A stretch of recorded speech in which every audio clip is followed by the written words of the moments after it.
오늘은 역전을 이루시는 하나님의 손길이라는 제목으로 여러분과 함께 말씀을 나누길 원합니다. 여러분 혹시 스포츠 경기를 보시면서 가장 기억에 남는 역전의 짜릿한 역전의 순간을 혹시 기억하고 계십니까? 경험했던 순간이 있으십니까? 저는 개인적으로 기억하고 있는 것은 2002년 월드컵, 모든 사람의 대한민국 사람이라면 모든 사람이 기억할 만한 2002년 월드컵이 제 머릿속에 많이 남아 있습니다. 그 경기 중에서도 바로 16강 경기, 이탈리아와 했던 경기가 아직도 제 뇌리에 많이 남아 있는 것 같습니다. 우승 후보 중에 하나였던 이탈리아를 연장전까지 가면서 접전 끝에 2대1로 물리치고 승리해서 8강으로 진출했던 경기였습니다. 결과는 2대1로 승리했지만 그 결과를 얻기 위해서는 쉽지 않은 경기였습니다. 전반 18분에 이탈리아에게 선제골을 내주고 후반 막판까지 끌려다니면서 쉽지 않은 경기를 했습니다. 그런데 마지막 종료 2분 정도를 남겨놓고 설경 선수가 극적인 동점골을 넣게 됩니다. 이를 발판으로 연장 후반에 또 안정환 선수가 골든골을 넣으면서 저희는 대한민국은 강호 이탈리아를 꺾고 8강에 올라가는 쾌거를 이루게 됩니다. 많은 전문가들은 당연히 이탈리아가 이길 것이다 라고 예상을 했습니다. 하지만 이 예상을 깨고 대한민국이 승리하면서 8강에 진출하는 새로운 역사를 쓰는 것을 우리는 경험하게 됩니다. 이렇게 역전은 우리에게 짜릿함을 안겨다 줍니다. 그리고 예상치 못한 역전은 우리에게 기쁨을 안겨다 주기도 합니다. 모든 사람의 예상을 뒤엎었던 이 역전의 일은 비단 스포츠 경기에서만 있는 것은 아닌 것 같습니다. 오늘 본문을 보게 되면 우리는 놀라운 하나님의 역전의 드라마를 한편 보게 됩니다. 오늘 에스더의 이야기도 상상치 못했던 역전이 일어나게 되지요. 2주 전에 에스더 5장을 우리가 보면서 역전의 서막을 알리는 하나님의 손길에 대해서 살펴보았습니다. 그리고 지난주는 6장을 통해서 이 역전을 준비하고 계시는 하나님의 놀라운 섭리를 살펴보았습니다. 여러분, 소설이나 드라마로 표현해 보자면 지난 5장과 6장은 드라마 전개에 있어서 반전을 알리는 복선 정도로 우리가 이해할 수 있겠습니다. 그렇다면 오늘 본문 7장은 바로 이 복선을 지나서 반전의 클라이막스, 곧 절정 부분이라고 얘기를 드릴 수 있겠습니다. 오늘 본문 1절은 아하수에르 왕과 하만이 또 왕후 에스더의 잔치에 갔다라고 기록하고 있습니다. 오늘 본문 7장은 에스더가 두 사람을 자신의 잔치에 다시 초청하고 그 장소에서 일어났던 일을 서술하고 있는데, 특별히 1절에서 7절은 에스더가 아하수에르 왕과 대화하면서 하만의 악행에 대해서 고발하는 내용을 담고 있습니다. 앞선 3장과 5장을 통해서 보았듯이 하만은 자신을 무시하는 모르드게를 붕괴하여서 그를 죽일 계획뿐만 아니라 그의 민족 모두를 말살하는 악한 계획을 세우게 됩니다. 그리고 이것을 실행하여서 아하수르 왕에게 요청하여서 그들을 죽일 수 있는 권한을 부여받게 됩니다. 그리고 하만은 높은 장대를 세워서 모르드게를 그곳에 세워 죽일 음모 또한 만들게 됩니다. 여러분, 제국의 2인자였기 때문에 그는 막강한 권력을 가지고 모든 왕에게 부여받은 이 일들을 자신의 뜻대로 순조롭게 진행할 수 있었던 위치 가운데 있었습니다. 하지만 오늘 본문 10절을 보게 되면 모르드게를 매달려고 한 나무에 하만을 달았다라는 이 말씀이 기록되면서 극적인 역전이 일어난 것을 우리에게 말씀하고 있습니다. 하나님은 그의 백성을 박해하고 멸하려고 했던 원수이자 대적이었던 하만을 그 악한 계교를 꾸몄던 하만을 에스더를 통해서 하나님은 그를 심판하시고 그의 백성을 구원해내는 놀라운 반전과 역전의 역사를 이루어내는 것을 오늘 본문을 통해서 우리는 확인할 수 있습니다. 저는 오늘 말씀을 준비하면서 우리 시대의 교회가 처한 위기가 에스더 시대의 이스라엘 백성이 맞이하고 있는 위기와 많이 닮았다라는 생각을 하게 되었습니다. 물론 현대 시대에는 물리적으로 교회와 그리스도인들을 말살하려고 하지는 않습니다. 하지만 이 세상이 말하는 상식과 가치를 따라 교회가 움직이지 않을 때 교회를 향한 세상의 비판은 아주 과학하고 그 비난의 수준은 차마 입에 담지 못할 언행으로 가득 차 있는 것을 보게 됩니다. 물론 일부 교회가 말씀의 뜻과 가치를 온전히 실현하지 못해 세상의 비난과 비판을 받을 만한 부분이 있다는 것을 부인할 수는 없습니다.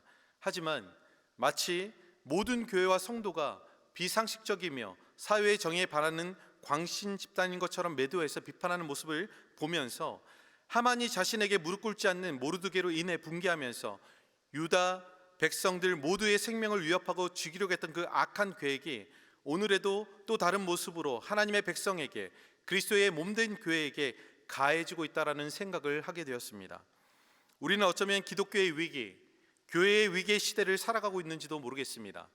그러나 이것이 철저하게 인간의 관점에서 보았을 때는 그렇게 느껴질 수 있지만, 하나님은 여전히 교회가 세상으로부터 철저하게 외면당하는 이때에도 반전과 역전의 역사를 써내려가고 계신다라는 것을 믿게 되었습니다. 여러분, 우리가 늘 잊지 말아야 할 것이 있다면 바로 하나님 나라의 역사는 믿음의 사람의 결단과 순종을 통해서 이루어졌다라는 사실입니다.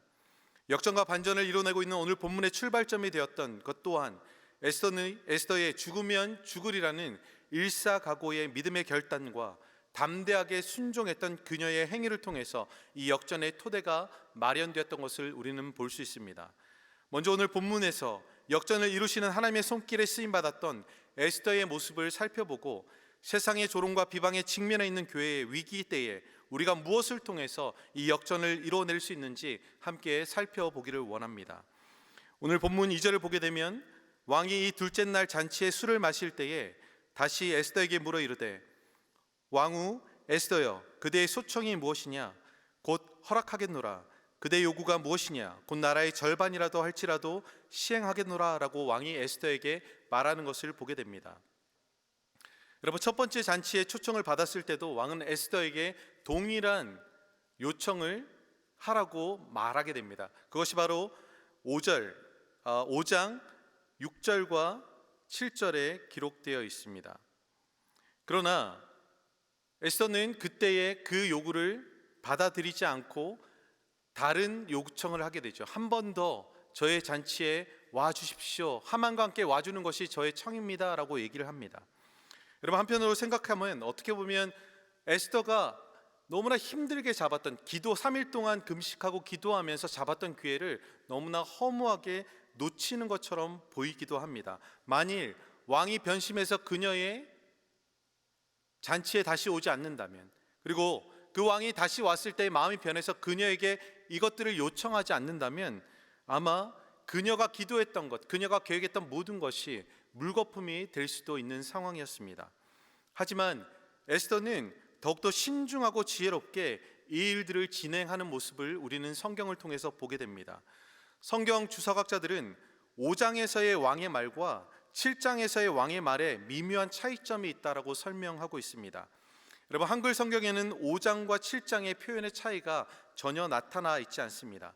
하지만 히브리 원어로 본다면 그대의 소청이라는 표현에서 5장과 7장에 쓰인 표현에 차이점이 있는 것을 발견하게 됩니다.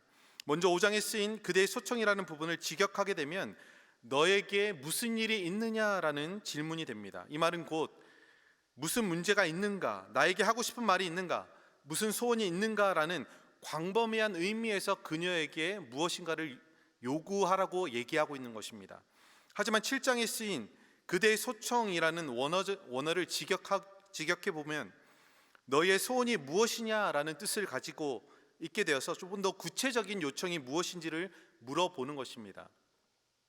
여러분, 이것을 우리가 좀 더 미뤄 짐작해서 해석해 본다면 아하스웨로 왕은 첫 번째 잔치에서 요구를 들어주겠다라는 것은 바로 사랑스러운 왕후 에스더에게 무엇이든지 해주고 싶은 그의 마음을 표현한 것이라고 우리는 볼 수 있습니다. 그리고 두 번째 잔치에서 왕이 에스더에게 네가 원하는 것이 무엇이냐라고 묻고 있는 것은 바로 이 첫 번째 잔치에서 그에게 요청하지 않았던 그녀의 심중 가운데 있던 것을 정말 알고 싶어하고 궁금해하는 그 왕의 어떤 간절한 바램, 간절한 어떤 소원을 담은 요청이었다라는 것입니다. 여러분, 이것의 차이점을 이해하시겠습니까? 광범위한 요청, 그러나 이것은 좀 더 구체적인 그녀가 가지고 있는 심중에 대해서 조금 더 관심을 가지고 물어보고 있다라는 것입니다. 여러분, 이런 왕의 궁금증이 극에 달했을 때에 에스더는 자신의 소원을 말하게 됩니다. 3절 후반절과 4절 상반절입니다. 내 소청대로 내 생명을 내게 주시고 내 요구대로 내 민족을 내게 주소서. 나와 내 민족이 팔려서 죽임과 도륙함과 진멸함을 당하게 되었나이다 라고 에스더는 왕에게 말하게 되지요. 여러분, 이 에스더가 요청할 때 무엇을 먼저 말하고 있습니까? 먼저는 자신의 생명을 살려달라고 요청하고 있습니다. 근데 여러분 생각해 보십시오. 지금 죽음의 위기 가운데 놓여 있는 것은 에스더가 아닙니다. 사실은 에스더는 왕에게 자신이 유대인이라는 사실을 숨기고 왕궁에 들어왔습니다. 그렇기 때문에 모든 유대인들이 진멸을 당한다 할지라도 에스더는 안전을 보장받을 수 있는 위치 가운데 있었습니다. 그럼에도 불구하고 이 에스더는 자신을 유대인이라고 왕에게 고백하면서 자기가 먼저 죽음의 위기 가운데 처해 있다라는 사실을 고백하게 됩니다. 우리가 이것을 한번 곰곰이 생각해 보기를 원합니다. 만일에 에스더가 자신의 죽음을 먼저 얘기하지 아니하고 자신의 민족이 위기에 처했다라는 것을 먼저 이야기했다면 아하수에로의 왕의 반응은 어땠을까요? 아마 이 왕은 조금 귀를 기울이겠지만 자신의 어떤 마음을 담아서 그 에스더의 말에 귀 기울이지는 않았을 것입니다. 하지만 자신이 사랑하는 왕후가 죽게 되었다라는 그 얘기를 들었을 때 왕은 충격을 받게 되었을 것입니다. 자신이 사랑하는 왕후를 누군가가 표적 삼아 죽이려고 한다라는 사실은 왕에게 있어서도 도저히 참을 수 없는 분노를 일으키는 일이었기 때문이었습니다. 에스더는 왕의 이런 심리를 이용해서 자신과 유대 민족을 하나로 묶어서 왕에게 유대 민족을 살려야 하는 당위성을 주장하고 있었던 것입니다. 우리는 오늘 본문을 통해서 역전을 이루어내시는 하나님의 손길에 쓰임받고 있는 에스더의 때를 분별하고 기다리는 지혜를 우리는 엿볼 수 있는 것입니다. 여러분, 우리는 에스더서를 볼 때 가장 많이 감명을 받는 부분은 바로 그녀가 죽으면 죽으리라는 믿음의 어떤 결단을 했던 부분일 것입니다. 하지만 결단과 결심만으로는 결단코 하나님의 역사를 이루어 갈 수 없습니다. 에스더는 이 결단을 더해 하나님이 주시는 지혜로 일들을 진행해 나가게 됩니다. 여러분, 예수님은 마태복음 10장 16절에서 이렇게 말씀하십니다. 보라, 내가 너희를 보냄이 양을 이리 가운데로 보낸 것 같도다. 그러므로 너희는 뱀과 같이 지혜롭고 비둘기같이 순결하라고 말씀하고 계십니다. 여러분, 이 본문의 문맥을 살펴보게 된다면 제자들을 택하시고 그들을 세상 가운데로 나가 복음을 전하도록 하실 때에 말씀하신 것입니다. 하나님의 말씀의 진리를 붙들고 복음을 전하며 살아가고자 하는 자들에게 이 세상은 마치 먹잇감을 구하고 찾고 있는 이리와 같다고 말씀하고 있습니다. 그리고 공중것에 잡은 자의 소나기에 있는 이 세상은 결코 하나님을 섬기며 하나님의 뜻대로 살아가려고 하는 제자들에게 호의적이지 않다라는 것을 말씀하고 있는 것입니다. 예수님은 이러한 악의 세상에서 예수님의 제자로 살아갈 때에 그들을 삼키려고 하는 악으로부터 벗어나 선을 행할 수 있는 지혜를 가지라고 말씀하고 있었던 것입니다. 여러분, 예수님 자신도 바리새인들과 서기관들로부터 수많은 모함과 함정 가운데서 뱀같이 지혜로움을 통해서 이것들을 이기시고 피하셨던 것을 볼 수 있습니다. 몇 가지 일례를 들어본다면 종교 지도자들은 예수님께 로마에게 세금을 바치는 문제에 대해서 질문을 하게 됩니다. 여러분, 이 질문은 결코 쉬운 질문이 아니었습니다. 왜냐하면 만일 세금을 바치는 것을 찬성하게 된다면 유대인들의 어떤 로마에 대항하는 세력들에 의해서 유대인들 중에 로마의 세력에 대해서 찬성하지 않는 사람들의 미움을 사게 되는 것입니다. 반대로 또 로마의 정책에 반기를 듣게 된다면 어떻게 될까요? 그를 로마의 반역자로 고발하여서 예수님을 처단할 수 있는 빌미를 주게 되는 것입니다. 어떤 것도 쉽게 말할 수 없는, 어떤 것 하나를 찬성할 수 없는 이때에 예수님은 무엇이라고 말씀하고 있습니까? 바로 가이사의 것은 가이사에게, 하나님의 것은 하나님에게라고 말씀하시면서 이 위기를 지혜롭게 벗어나시게 되는 것을 보게 됩니다. 여러분, 이뿐만 아니라 종교 지도자들은 현장에서 가늠하다 잡혀온 여인을 앞에 두고 예수님께 묻습니다. 이것을 어떻게 처리할 것인가? 여러분, 모세의 율법대로라면 돌로 쳐서 죽이는 것이 마땅한데 어떻게 행해야 될 것인가에 대해서 종교 지도자들이 그 여인을 세웠을 때 예수님은 무엇라고 대답하고 계십니까? 예수님은 말하지 않으십니다. 그리고 마지막에 한마디를 하시죠. 죄 없는 자가 돌로 치라는 말을 통해서 예수님은 바로 율법이 말하고 있는 공의와 사랑의 용서를 이 여인에게 보여주게 됩니다. 그리고 그 여인에게 다시는 이와 같은 죄를 짓지 말라라고 말씀하시면서 하나님의 긍휼과 자비를 베푸는 모습을 우리는 보게 됩니다. 여러분, 예수님은 자신을 무너뜨리려는 독사의 자식들과 같은 악한 종교 지도자들에게 맞서 그 당시 어떤 이보다 지혜로운 말과 행동을 통해서 하나님의 뜻을 이루어 가셨던 것을 볼 수 있습니다. 사랑하는 성도 여러분, 하나님은 지혜와 지식의 근원이시며 그 어떤 세상의 지혜와 지식도 견줄 수 없는 깊이와 풍성함을 가지고 계신 분이십니다. 로마서 11장 33절은 깊도다 하나님의 지혜와 지식에 부여하며 그의 판단은 측량치 못할 것이며 그의 길은 찾지 못할 것이로다 라고 말씀하고 있습니다. 여러분, 우리가 가진 제한된 지혜와 지식으로 이 세상의 악을 대항하며 싸워가기에는 너무나 우리는 힘이 없고 버겁습니다. 그러나 모든 만물을 창조하시고 운행하시는 하나님의 지혜의 깊고 부요함이 우리에게 부어질 때 하나님은 그 사람을 통해서 도저히 인간이 헤아릴 수 없는 하나님의 때와 방법으로 하나님의 놀라운 반전을 이루어 가실 것입니다. 여러분, 세상을 살아가면서 역전을 이루어 가시는 하나님의 손에 쓰임받는 모든 인물들은 하나님이 주신 지혜로 충만했다는 사실을 우리는 놓치지 말아야 합니다. 하나님 스스로 자신의 지혜가 부족함을 깨닫고 하나님께 기도하는 자에게 하나님은 반드시 그 지혜를 풍성하게 후히 주신다라고 약속하고 있습니다.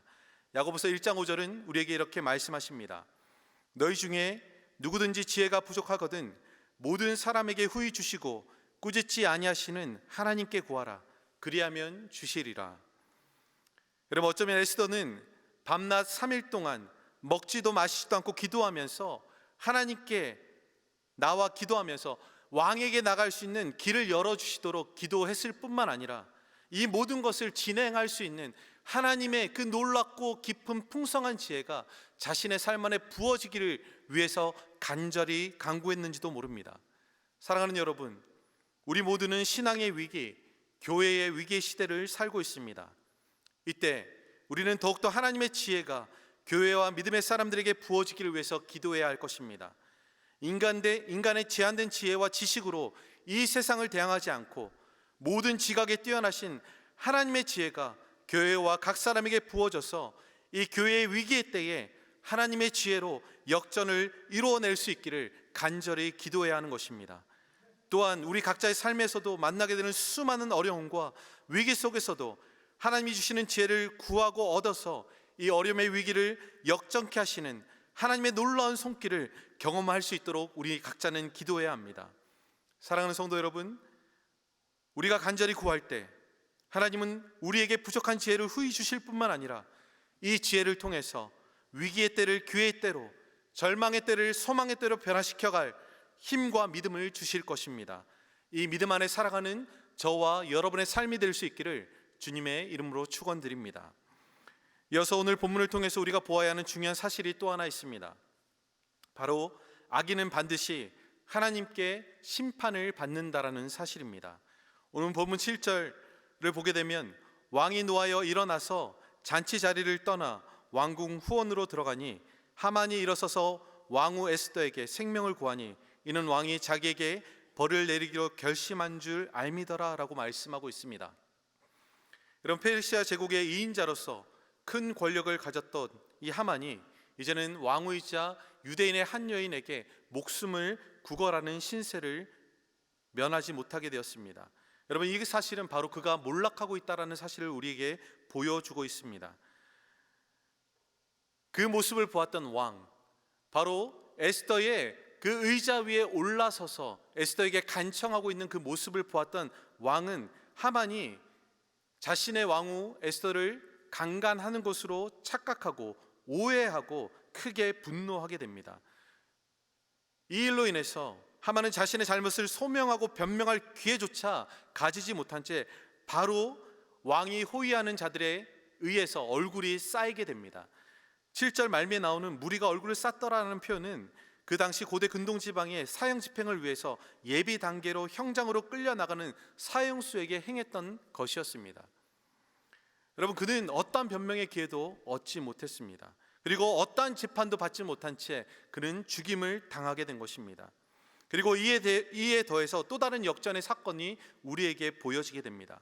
왕은 내시 중에 한 명이 하만의 집에 모르드게를 매달 장대를 세웠다라는 소리를 왕에게 전하게 됩니다. 그리고 왕은 그 얘기를 듣고 오히려 모르드게를 매다는 것이 아니라 하만을 그 장대에 매달라고 명령을 하게 됩니다.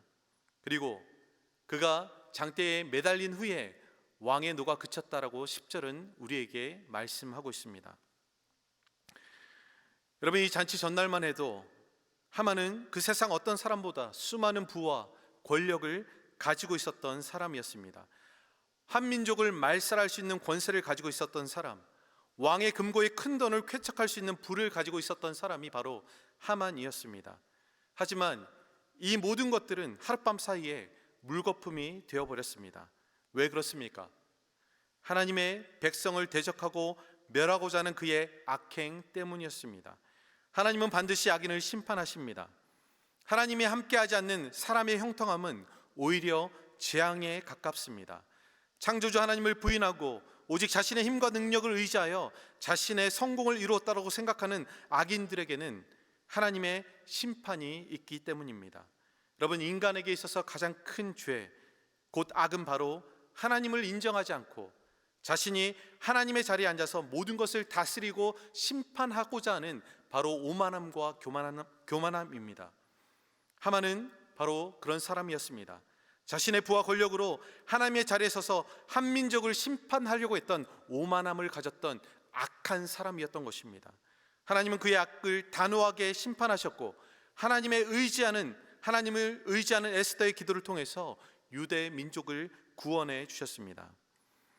사랑하는 성도 여러분, 오늘날 우리가 살아가는 이 세상 안에서도 하나님을 알지 못하고 하나님의 백성을 비방하고 조롱하는 악인들이 존재합니다. 때로는 이런 악인들이 더 많은 부와 권력을 가지고 이 땅에 남부를 것 없이 살아가는 것을 보면서 때로는 우리는 부러워하기도 합니다. 여러분, 아마 개인적으로 이런 생각을 하신 적이 있으신지 모르겠습니다. 불신자들을 보면서 하나님을 알지도 못하고 교회도 안 다니는데 나보다 물질적으로 부족함 없이 풍요롭고 걱정거리 없이 살아가는 모습을 보면서 여러분은 부러워하신 적이 있지 않습니까? 그리고 하나님께 저는 이렇게 하나님 잘 섬기고 살아가고 있는데도 저 사람보다 못한 삶을 살고 있는데 하나님 왜 그렇습니까? 라고 우리가 원망 섞인 기도를 또 드렸던 적은 없었습니까? 우리는 때로는 하나님과 상관없이 살아가는 사람들의 형통함을 보며 부러워할 때가 있습니다. 하지만 잠언 21장 4절과 23장 1절은 이렇게 말씀하고 있습니다. 눈이 높은 것과 마음이 교만한 것과 악인이 형통한 것은 다 죄니라. 너희 악인의 형통함을 부러워하지 말며 그와 함께 있으려고 하지 말지어다 라고 성경은 말씀하고 있습니다. 여러분, 하나님은 결코 악인의 형통함을 부러워하지 말라고, 그들과 함께 하지도 말라고 말씀하고 있는 것입니다. 왜 그렇습니까?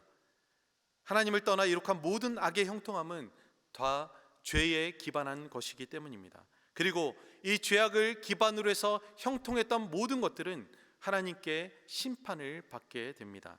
잠언 24장 19절에서 20절은 이에 대해서 분명하게 말씀하고 있습니다. 너는 악행자로 말미암아 분을 품지 말며 악인의 형통함을 부러워하지 말라. 대저 악행자는 장래가 없겠고 악인의 등불은 꺼지리라. 여러분, 악인들은 결코 미래가 없습니다. 악인들의 형통함의 불은 반드시 꺼지게 되고 칠흑과 같은 암흑 속에서 하나님의 진노의 심판을 받게 되는 것입니다. 여러분, 이 악인의 심판에 대한 반전과 역전의 이야기는 인류 구원의 역사의 정점 가운데 있는 십자가의 사건에서도 그대로 드러나게 됩니다. 여러분, 십자가는 철저하게 이 땅에서 범죄하여서 버려진 자들이 매달아 죽이는 도구였습니다. 그래서 십자가는 수치의 상징이었고 실패자, 낙오자, 범죄자들의 마지막 무덤과도 같은 곳이었습니다. 그 십자가 어디에도 승리라는 수식어는 찾아볼 수 없었습니다. 하지만 예수님의 십자가에 달리시던 그 순간, 그리고 죽으시고 부활하시던 그 순간, 그 십자가의 의미는 달라지기 시작했습니다.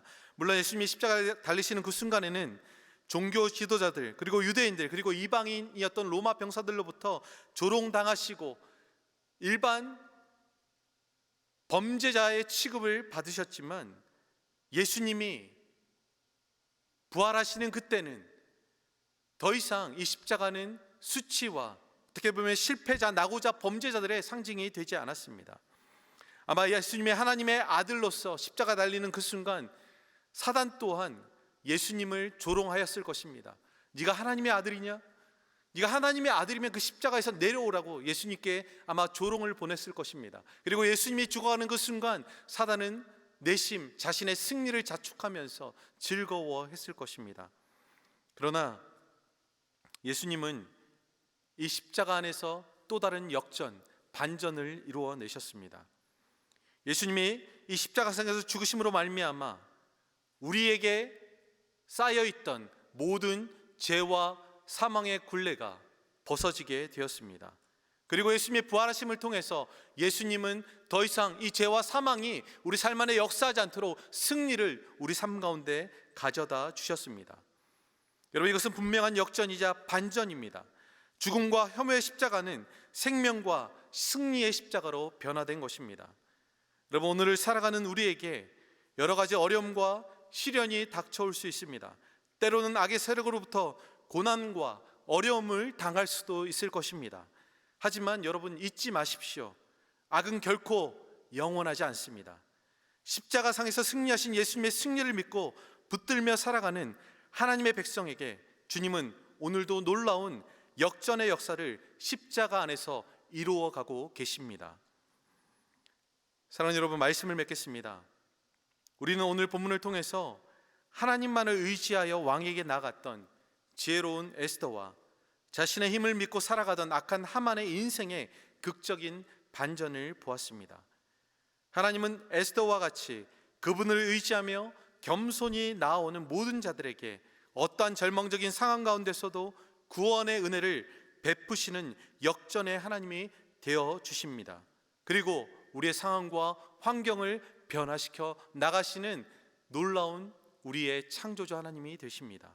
여러분, 이와 반대로 하만과 같이 하나님을 의지하지 않고 자신을 의지하며 살아가는 모든 악한 자에게는 형통의 길 가운데 있다 할지라도 반드시 하나님의 준엄한 심판을 내리시는 역전의 하나님이 되실 것입니다. 사랑하는 성도 여러분, 지금 우리가 당면한 신앙의 위기, 일상의 삶이 무너져 내리는 위기, 경제적인 위기, 관계적 위기 속에서 우리는 어떻게 이 역전을 이루어갈 수 있을까요? 오늘 에스더와 같이 역전을 이루시는 하나님의 손을 믿고 의지하여 하나님께 지혜를 구하고 이 위기를 조장하고 있는 모든 유무형의 악을 대항하여 믿음으로 싸워갈 때 하나님은 반드시 그분의 능하신 손을 통해서 하나님의 백성을 위기에서 보호하실 뿐만 아니라 역전의 승리를 경험케 하실 것입니다. 이 믿음의 삶을 통해서, 하나님의 지혜를 통해서, 그리고 하나님을 의지하는 믿음 안에서 이 역전의 승리를 맛볼 수 있는 저와 여러분의 삶이 될 수 있기를 주님의 이름으로 축원드립니다.